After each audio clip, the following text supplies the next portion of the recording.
Hello and welcome to Kawsar Technologies.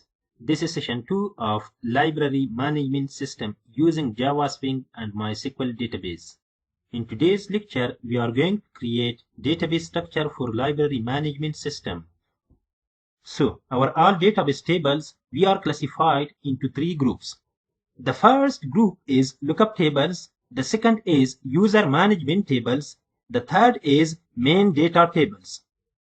Let's start lookup tables. The lookup tables is used to store reference data used across other tables.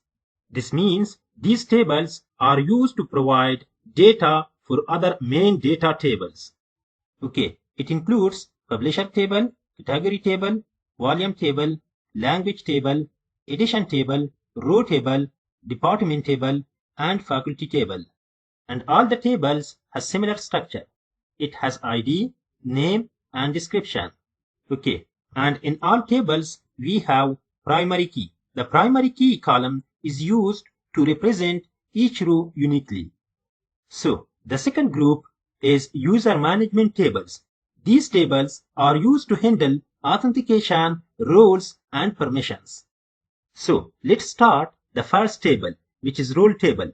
The role table is used to store role.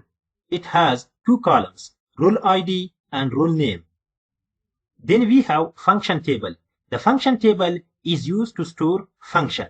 It means it is used to store and manage all the related forms or JFrame in our project. It has function ID, form name, display name. Okay, thereafter in user management tables we have function role table. The function role table is used to establish relationship between function table and role table. And finally, we have user table. The user table is responsible to store user information like ID, username, password, and its role. Okay, the last category is main data storage tables. The main data storage table can be used to manage and store operational data. These all tables are the backbone of our project. Here we have student table. Student table is responsible to store student-related information like ID, name, father name, gender, faculty, description, and student image. Then comes to the most important table, which is book table. Here we store all information about books, including title, ISBN, pages, publisher, volume, edition, and so on. Thereafter, we have book issue table and book return table.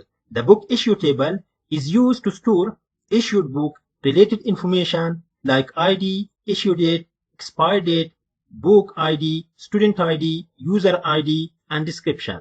And the book return table is responsible to store all related information about returned books like ID, return date, book ID, student ID, user ID, and description. Anyway, we have already written all the script for our library management system database. This is my complete script and includes all the table structure. Let's copy this all structure and paste in MySQL workbench. Okay, after that, we want to execute this script to create database and all related tables. Great. As you can see, my database and all related tables are created successfully.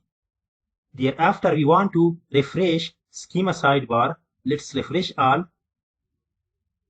As you can see, the library DB is created successfully.